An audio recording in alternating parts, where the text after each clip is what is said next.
This is the Mid-Morning Talk with Julia Lee. It's exactly 12:35, and as you know, as we've always been doing, that time of day when we hook up with Islamic Careline. This time around, we're going to be talking with Shuhaida Adam, and the subject at hand is Child Protection Week 2020 with Islamic Careline. Assalamu alaikum, Shuhaida. Welcome to the program, and great to be talking to you once again. Wa alaikum salam. It's always good to be back with Salam Media. It's been quite an absence, has it not? Haven't talked with you in a while. No, it's been a good few weeks. Yes, absolutely. Hope you're all doing well and safe from COVID-19. Let's move on. Now, with all of the buzz around COVID-19 and world events rolling out as they are, we're in all of that drama. We're also talking another very serious issue, and that, of course, is Child Protection Week 2020.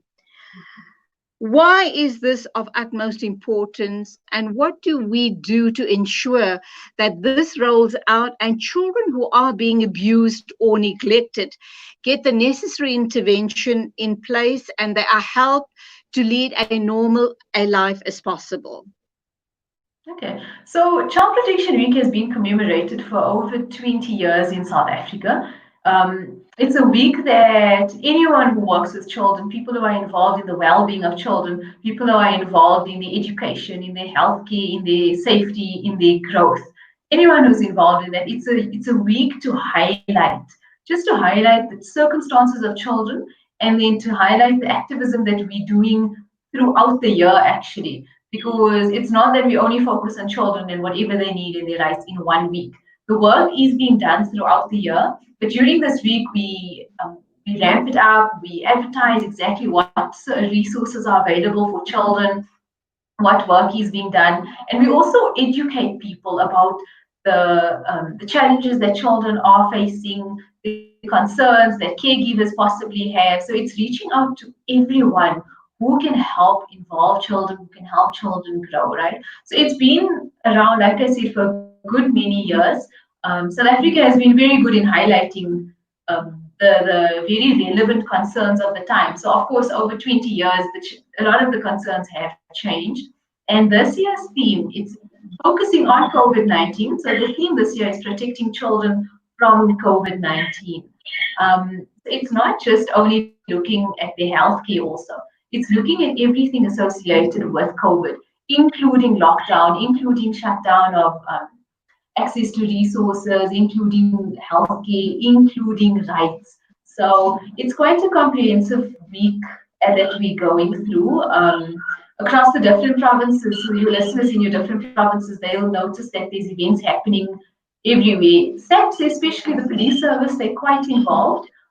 They're reaching out to a lot of people. The problem, of course, is that this week we can't really reach out to children directly, because usually we go into the schools where it's a nice place just to speak to children away from, the influence of maybe the outside environment. Because when you're talking to children in schools, you're speaking to them directly. We get them on their own. We don't really have their teachers around even. So it's a safer space for them to share their concerns, to share matters that affect them without worrying about maybe adults who are hearing in or listening in, and who might question them about their thoughts afterwards. So we try to keep it as a very safe space. Right now, like I said, we can't reach out to the children directly. So we're using social media. We are using other means of trying to reach out to children, and it's just reinforcing things for them. Primarily, of course, for us in South Africa is their safety, because we know that we have such high violence rate, and we reach out to them just to tell them what are their rights, every year, you can tell a child maybe 2 years ago, and you may have skipped 1 or 2 children. So every year we reinforce similar messages that certain behaviors are not acceptable towards a child. This is how to keep it, to reach out for help. It's not your duty and responsibility as a child to protect yourself from the abuse of adults. So essentially we're telling children that they mustn't take responsibility if something has to happen to them. It's not that they have to hold themselves responsible. So, for example, if a child, we don't want them to think that if they went to go play out on their own and they got attacked, that it's their fault. So we're shifting the narrative there that yes, they have to take responsibility for their personal safety.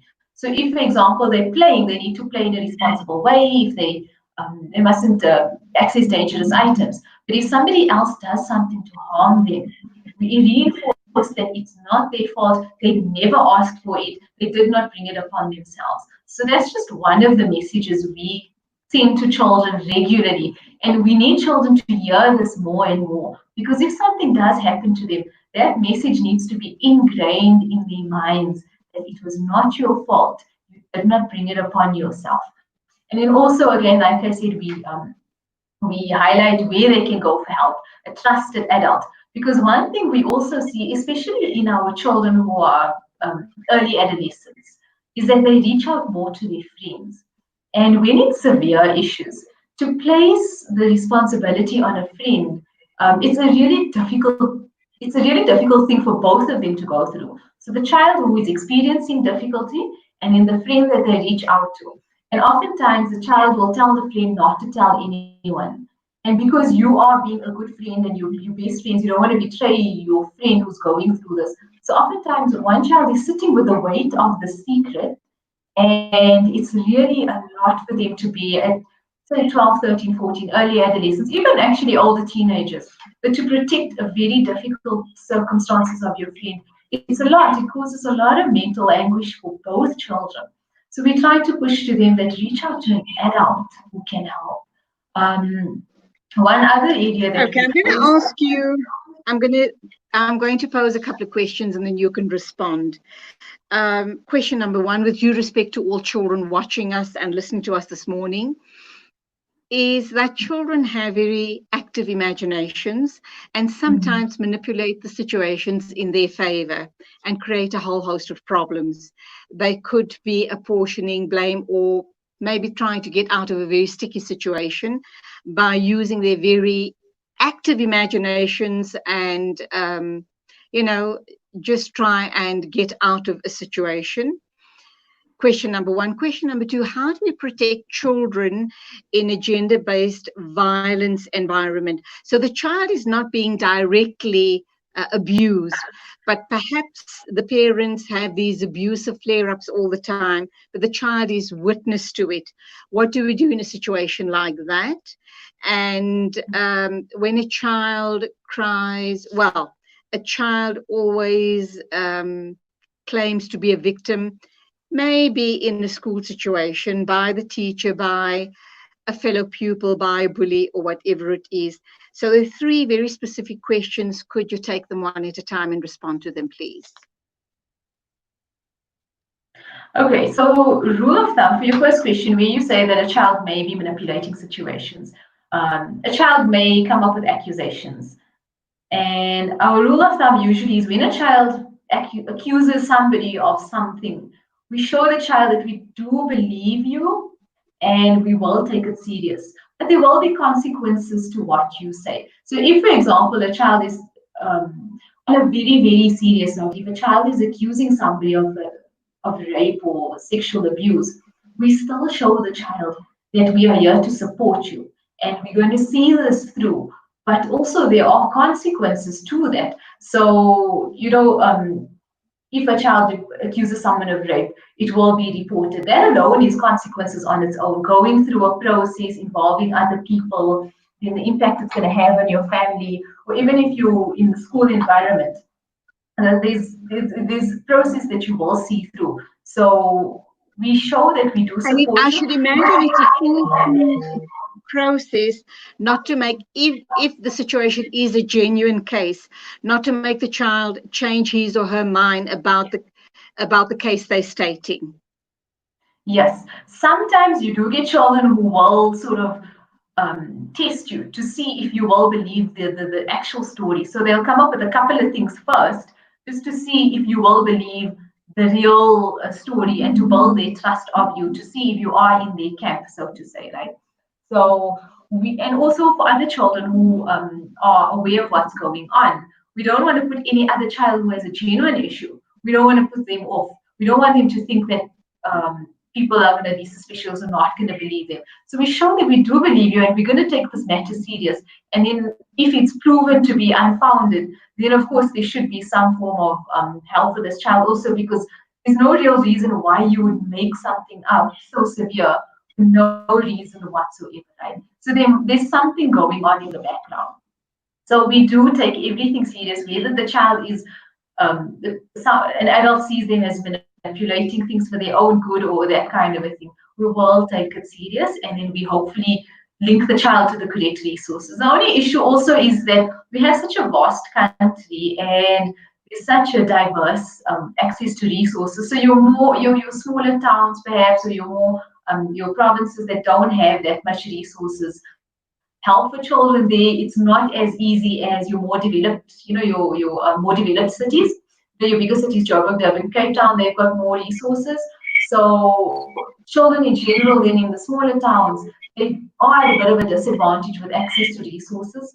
So this is also where we mobilize people to try and include child services in what they do, people to train, people to be educated more on working with children, so that people who are in the smaller towns, they can also make a difference in their own town. So you don't always need to have access to a big city. We can bring resources to smaller towns with the correct collaboration of the different sectors. That's also one thing that Child Protection League does, is that it brings different sectors together. So every year what Islamic Careline does, aside from this year, of course, is that we work with JIS, who works with social services, specifically with statutory work. So they do court work with children. We work with SAPs. We work with other security companies, the CPFs in our areas. And we go to the schools and we do a joint project to show children that these are the resources in this area.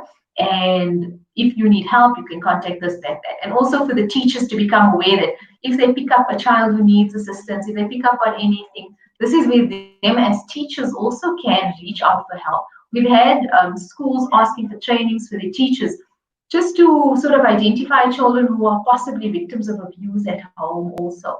So Child Protection Week is meant to highlight all of that. And then the spin-off from this week is meant to carry on throughout the year also.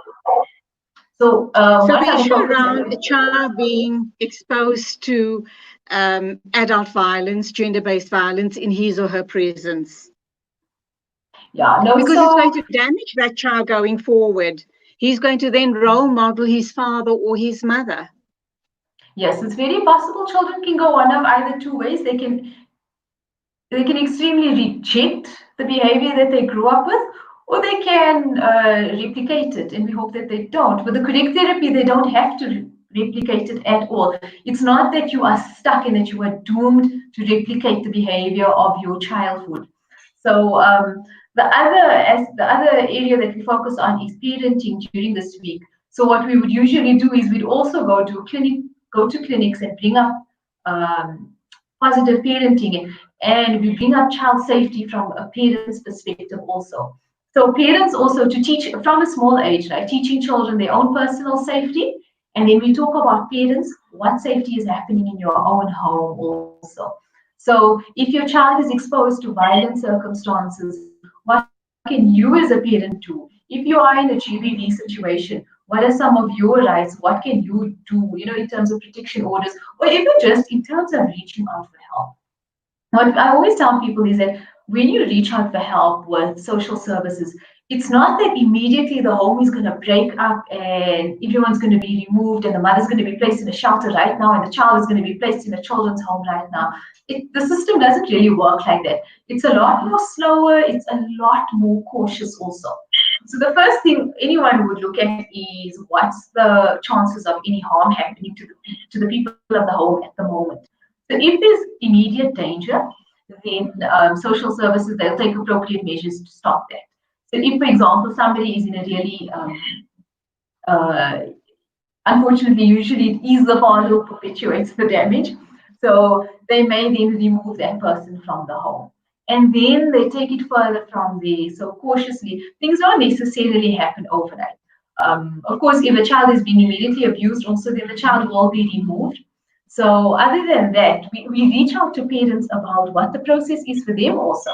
If they're going to take out a protection order, if their child needs therapy, if the child is the one who's perpetuating violence at home, what can they do as a parent? If they're struggling with parenting, these are the resources. So we share all of that with them. So again, I come back to how Child Protection Week doesn't only focus on children. It looks at Can I stop everybody. you there?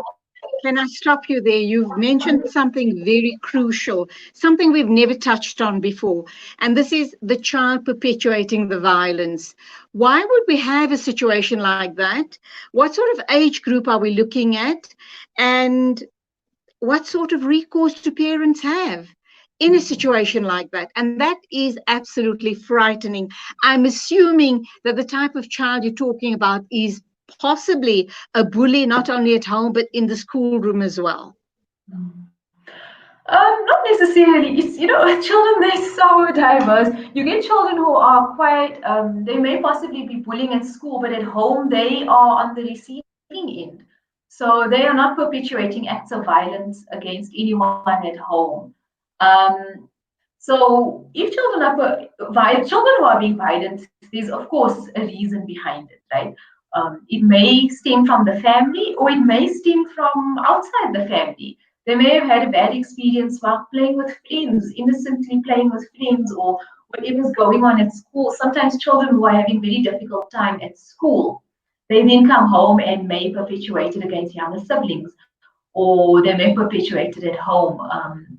Children who are unfortunately under the influence. We have cases of children who are 8 years old, 9 years old, experimenting with drugs, experimenting with very difficult behavior, or even not that they intentionally experimenting with it. Sometimes they are manipulated by adults to drink. So adults will give it to them. We have situations where adults find it quite humorous to give a child a cigarette, or to give a child some form of drug to use, and then to watch the consequences of that. And obviously a child has no real tolerance for alcohol or anything, so the effect is quite strong. So a child doesn't necessarily have to have they have to act it out or pick it up at school or at home, right? So it could be either of that. So where a child is being violent at home, again, parents need to reach out for help.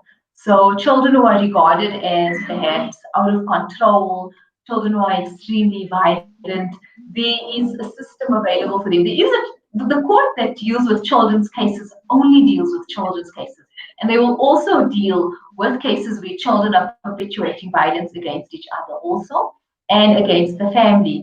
So your parent and children services, your social services, they will also be able to help the parents feel that it's out of control, and they as the parents have they they're not helping. Oftentimes, So it's a topic maybe we can get going on its own. Oftentimes, parents are at a loss. They really don't know where to go for help, whatever the situation might be. It might be GBV, it might be a child who's bullying in the home or being bullied at school. That's a very big one. Women, how do they reach out for help?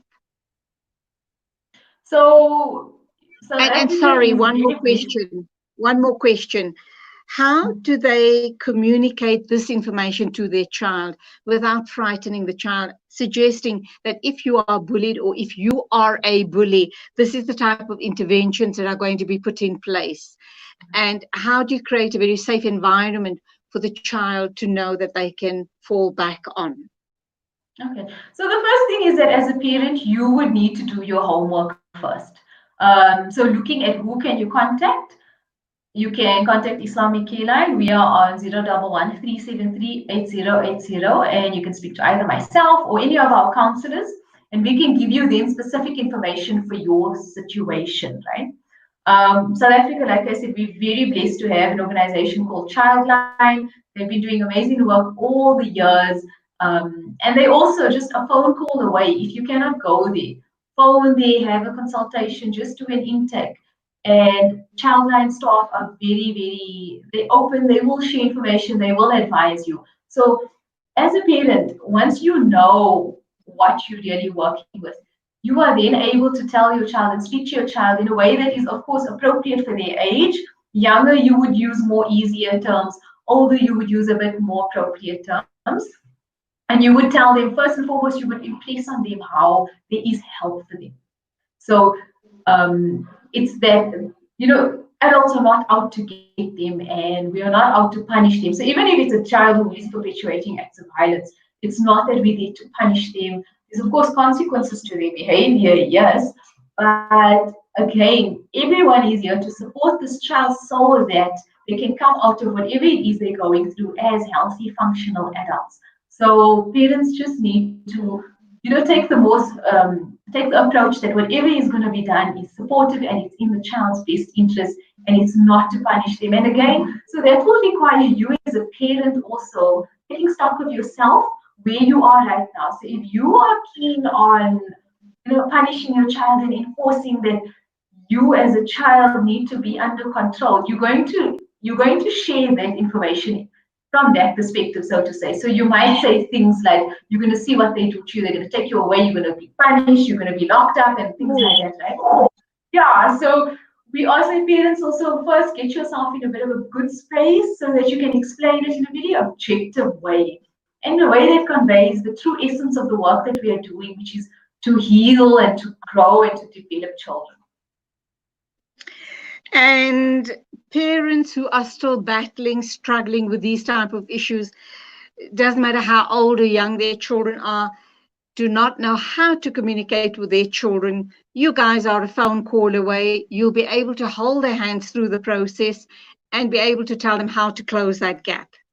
Yes, and I'm glad that you said the word process, because I can't promise change overnight. I can't promise miracles overnight. You must know also, if you've had a child and your child is 15 years and they're a certain way now, it's taken 15 years to get the child to a certain point. It's not going to be undone within 1-2 hours of counseling and 1-2 hours of session.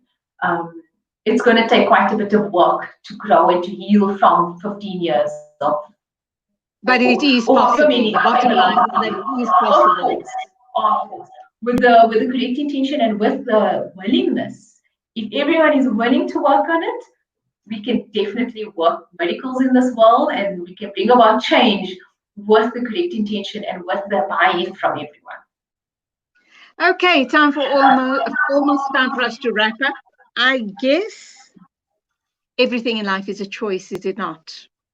So you can make the choice to be as happy as you want to be, or to put your life as straight as you possibly want it to be, and perhaps to be the best parent that you can be and be the best role model for your child. So as always, lovely talking to you guys. Can't wait for our next session next week at the same time. Love and salams to all at Islamic Careline. Before you go, just share your contact details with us once again. Okay, so it's 011 373 8080, and you can also send us an SMS or a WhatsApp message on 078 727 1334. Oftentimes, there are people who want to access your professional services, but are too shy or afraid to do so because they can't afford it. What do you say to them? No, look, please don't let finance be a barrier to accessing help. Also now with COVID-19, we are doing a lot of online counseling, so we're not charging for that at all. And we ask that if you can afford, we welcome any donation that you can give, but if you can't, if you do not have at this point, it's absolutely fine. It must not be a barrier to stop you from contacting us and to reach out. Allah bless you all for the amazing effort, and gosh, may you be rewarded, and may you guys grow from strength to strength. Inshallah, till the next time, as always, remember us in your du'as. Stay safe, stay healthy, stay happy, and it is Khuda Hafiz. Assalamu alaikum wa rahmatullah. And there you have it. It's almost 1 o'clock. Thank you indeed for being with me on the show today. I've loved all of our guests. Do hope you've enjoyed your time with me. Till the next time, which is next Thursday at the same time. As always, please take care on the roads. Take care. Keep distancing uppermost in your mind. sanitize, sanitize, sanitize. Until the next time, it is Assalamu alaikum and Khuda Hafiz from me, Julie Ali. So you know I'm